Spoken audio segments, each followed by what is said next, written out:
smell that? Smells like... Oh no, it's candy corn, which means only one thing. It's October, which means that I have to do a review.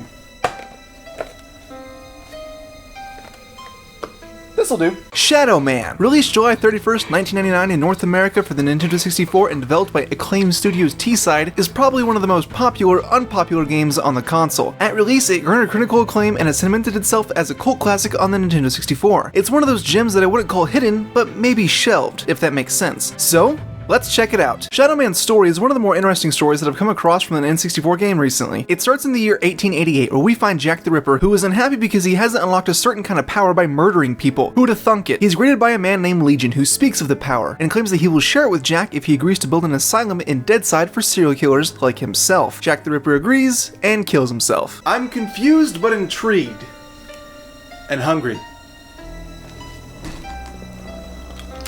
Fast forward to present day, and Michael Leroy, who is Shadow Man, is told by a voodoo priestess named Nettie that she had a dream about Legion, who is planning an apocalypse. The way that he plans to do this is by claiming the Dark Souls and sending an army to the live side, which is like Earth. It's just Earth, I think. Nettie tasks Michael with going to Deadside, which is hell or something? I don't know. He can only get there through some kind of charm though, which just so happens to be a teddy bear once owned by Michael's deceased younger brother, Luke. When he's there, he's supposed to collect all the Dark Souls before Legion and the Five can. The Five are a group of serial killers recruited by Legion. They reside in Liveside and Michael can't kill them in his regular form. He must use his shadow powers, which he can't use in Liveside during the day, so he must collect items to form the Eclipser. Nettie uses the Eclipser to cause an eclipse, so Michael's able to transform it into Shadow Man in Liveside. Doing this messes up Nettie though, so she has to rest. Wow, that's a lot of movement. I'd be tired too. Michael has to return to Deadside once again and go to the asylum where he reunites with his younger brother in the Dark Engine and finds paths to the Five. Once he takes out the Five, using Jack the Ripper's diary, he's able to shut down the engine. Michael attempts to give Luke back his teddy bear, but surprise! Legion was Luke all along. Ah, you got me. You numbskull, you. Legion tells Michael that he planned this whole thing so that Michael would do all the Dark Soul collecting for him. The two square off and Michael gives the Dark Souls to Legion, which kills our baddie and destroys the asylum. All is good except that Michael is now trapped in Deadside permanently. He's okay with this though because he's accepted that he's the Lord of Deadside. And he reminds you of this a lot. I am the Lord of Deadside. I am the Lord of Deadside. I am the Lord of Deadside. Oh yeah, and because I feel like someone will say something if I don't, Dark Souls. Dark Souls. Like I said, the story is fine. I rather like it. It's simple. The storytelling is also pretty good. As you can see, it's done with cutscenes and voice acting, which works very well. The cutscenes at the beginning are lengthy, but any cutscene after that is pretty concise. Except for the one before the fight with Legion, that one's like 18 minutes or so, and it makes me hate that boss fight. The voice acting is actually pretty good too. I personally think it's better voice acting than a lot of other N64 games. Punishment. Punishment. Good morning, Iron. The sound design in general is pretty good. Much like Nightmare Creatures, you'll hear the enemies call out before you see them, and this only adds to the horror element in Shadow Man. It's perfect. As for other parts of the sound, the music is good. It's very quiet, which makes it creepy. It's not often playing, but when it does, it sets a chilling tone for the game. Nope, I'm out of here. I've already done this joke. So the story and sound design of the game are solid, but this game isn't all sunshine and rainbows. One of Shadow Man's nagging issues is the controls, like tank controls. Is that just something that horror games on the N64 wanted to do? First Nightmare Creatures, and now Shadow Man. I'm not as opposed to tank controls as I used to be, but I still think that they're not a great choice for this kind of game. Did they look at Super Mario 64 and Ocarina of Time and go, nah, let's make it difficult to move around. It's fine overall, but it could be better. There's one good trade-off to this kind of movement though. You get this backwards walk cycle. This is everything I've ever wanted. But honestly, tank controls? Come on. Other aspects of the controls are fine. You move with the control stick, jump with A, use a right-handed weapon with B, a left-handed weapon with Z, stripe with R, move the camera around with the D-pad, open your inventory with right C, and this I have problems with, but we'll get to it, interact and put away your weapons with left C, crouch with down C, and go into a first-person view with up C. If you're running and you press down C, then you'll do a roll. An interesting aspect about using your weapons is the auto-aim. All that you need to do is point Michael in the direction of an enemy and then let loose. The game does most of the aiming for you, which I think works. It functions kind of like it does in Nightmare Creatures. Also, if you're locked into a target and you strive to avoid attacks, the camera will nicely move with you. I rather like this system because you can leave a battle pretty much at any point. My biggest problem with the button mapping is bringing up your inventory with right C. Bringing up a menu of sorts with the C button, specifically right C, feels so unnatural. I can let this slide, but it's when I'm in the menu that it irks me. You select which items you want to hold with which hands by pressing the button that correlates with the hand. That's fine, but you make your selections on other items with B, and I don't know about you, but B doesn't scream confirm for me. Often when I'd want to back out, I'd press B and accidentally warp somewhere.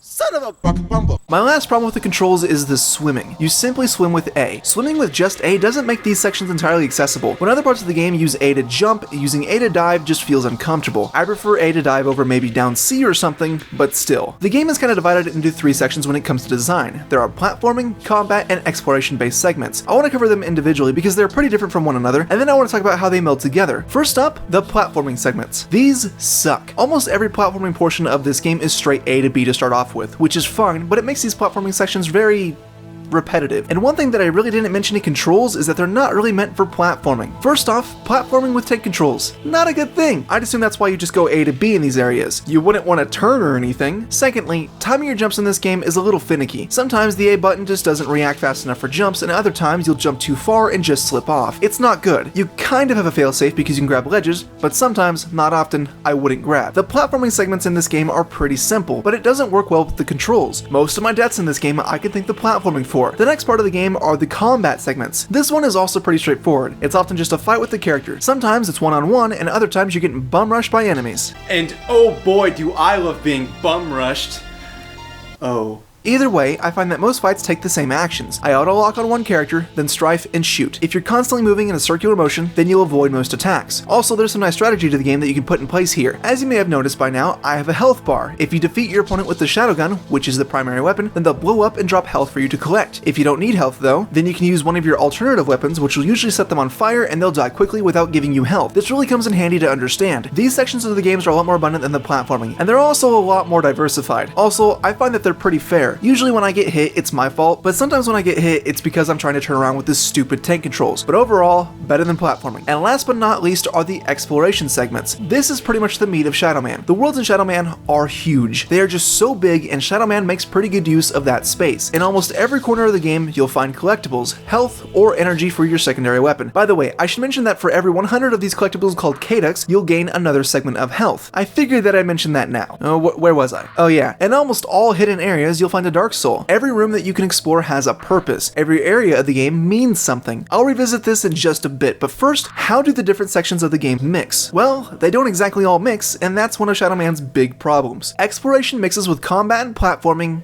kind of. But combat and platforming don't mix at all. There are hardly any moments in the game where you'll be in a room where you'll have to do extensive platforming and an enemy will show up. It makes these two portions of the game feel slightly disjointed from one another. And when I said that exploration and platforming mix, kind of, I basically mean that later on, there are rooms that you can either explore or platform in. When you're platforming, you'll also be exploring in a sense, but I feel that it's hard to say that I'm exploring when I'm going A to B. So essentially, what I'm trying to say here is that platforming in this game, which is the worst segment, is also disjointed from the other two. Combat and exploration mix because most of the rooms that you'll be exploring in, you'll find enemies that you'll have to kill, so the exploring is easier, and after a while, I considered enemies just a vessel for health. The exploration in this game is top-notch, and it's top-notch for one reason: the mystery. As you progress through this game, you'll notice that there are quite a bit of things that you simply can't do. You'll see a lot of things that you need to collect, but you'll have no idea how to get to them. Slowly, but surely, you'll start to see patterns in things that you can't collect, and you'll put it all together. For example, while playing, I started to realize that there were a lot of objects that I couldn't get to because there was magma in the way. This led me to think that I needed to find an item or power-up that would let me traverse it, and I was right. Early on through playing the game, you pick up on these patterns. You memorize what you can't do in certain levels, and once you have the ability to get past those obstacles, coming back to a level and doing it all over again is worth it. Why? Because from the very get-go, there is so much mystery to the game. It teaches you very early on that you'll need to explore. You see, it kind of just lets you wander around and you discover where you can and can't go by yourself. A lot of the levels are blocked off by these coffin gates. You can only access them if you've collected enough Dark Souls. How do you know that you've collected enough Dark Souls? Well, as you collect them, this little meter here will increase, and on the doors you'll find that there is something that looks oddly like your meter. If your meter meter and the door match, or if you have more purple on your meter than the door does, then you'll be able to enter them. What's nice about this is that the game doesn't tell you, but through smart design, you'll figure it out. You'll watch as your meter grows, giving you more energy, and whenever you approach and attempt to open one of these gates, the camera will pan back just showing off the doors. Eventually, you should be able to put 2 and 2 together. There's this sense of wonderment whenever you find a door that you can't yet unlock. Sometimes I'd come across doors that I wasn't even close to unlocking, and it adds a lot of mystery to the game. One of the very first things in the game that you can come across is a coffin gate that you can't access until your shadow meter is complete. Throughout the entire game, I couldn't help but wonder what was behind this door, and it drove me crazy, but it also motivated me to keep getting more Dark Souls. The problem with this though is that it is going to cause a lot of back and forth, and as much as people will say, oh, I don't mind back and forth, you'll usually never find people arguing that back and forth is a good thing. Luckily, Shadow Man's back and forth isn't necessarily bad. You need to go to a certain place in the game that you've previously been to? Sweet. Open up your menu with right C, select your brother's teddy bear, pick where you want to go, and boom, you're there. Of course, you'll still need to do some digging because it can't take you directly to where you need to go, but I think this trek back through levels is kind of okay because upon your return to certain places with new power-ups, you'll unlock a buttload more to explore in the level. This is done so well. Overall, I think that the level design / gameplay is actually really solid. My only real issues with the game are the platforming segments and the final act of the game. Once you collect enough Dark Souls, you can start to take on the 5. The levels with the 5 are about as big as the other levels in the game, but they only have a few Dark Souls. 2 of the levels have 1 Dark Soul each. The 3rd level has 3. My issue with this is that there feels like there's a lot of nothing in these levels. When you have big levels filled with 8 or even 13 Dark Souls, then a lot of the space is utilized. When you have big levels with 1 or 3 Dark Souls, it feels empty. The design goes from this great non-linear open world design to linear. It's fine that it's linear, but it's so different from the rest of the game. While I don't necessarily think this is great, it can be argued that it's passable because at the end of these levels, you get a boss fight. The boss fights are put at the end of the long levels, and I think that they're there to feel like some kind of reward. The problem with that though is that they're kind of really easy, so was my journey worth it? Yes.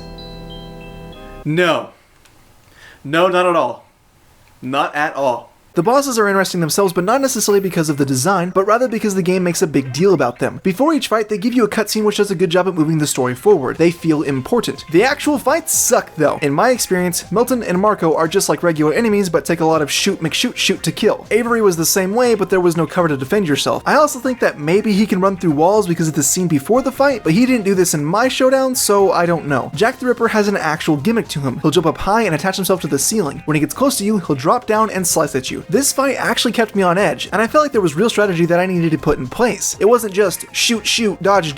Dr. Death, or The Lizard King! was another fight that I felt required a little bit more thought. He would zip around really fast, but once I caught him with a few bullets, he kind of just halted, and I was able to beat him really easily. Legion is a solid final boss, but once again, he's nothing really special. He has 2 forms. His first form is really easy to take out. It only takes about 5 shots to do so, but then he transforms into this giant monster, and it takes a lot to kill him. I first tried to take him out with regular weapons, and I was absolutely creamed. I had to restart the entire fight, including the long dialogue that takes place before it, and this time, I took no chances. Remember how I mentioned that door that I was so desperate to find out what was behind it? Well, it turns out what was behind it was a special weapon called the Violator, and it's awesome. And I wasn't limited to just 1 Violator, because if you get all the accumulators, then you can get a second one. 2 Violators? Oh yeah! With the Violators, he goes down really easily. Honestly, not too challenging of a boss. It's only impactful because of the look, but not the challenge. As for the visuals and graphic presentation, I'm a little torn. First of all, I think the game looks good. The levels have enough unique details to them that I feel like the visuals stick out in a good way. The enemies all look pretty good too. I think the game not having top-notch graphics better serves the ambiguity and creepiness of the creatures. Shadow Man himself looks fine, but not great, and other human enemies look good enough. So overall, the graphics are just fine, but I do have some complaints. First off, the game is pretty dark, not in the edgy sense, but rather in the I can't see what I'm doing and distinguish certain things sense. Underwater portions of the game are ridiculously dark. I recommend turning up the brightness to 100. It doesn't help much, but I still did it. I should also note that I played this at the higher resolution. I think that because of this, the game's frame rate would suffer a lot. Most of the times this happened was during the platforming segments. The frame rate was very inconsistent throughout the entire game though. Higher resolution, my butt! Alright,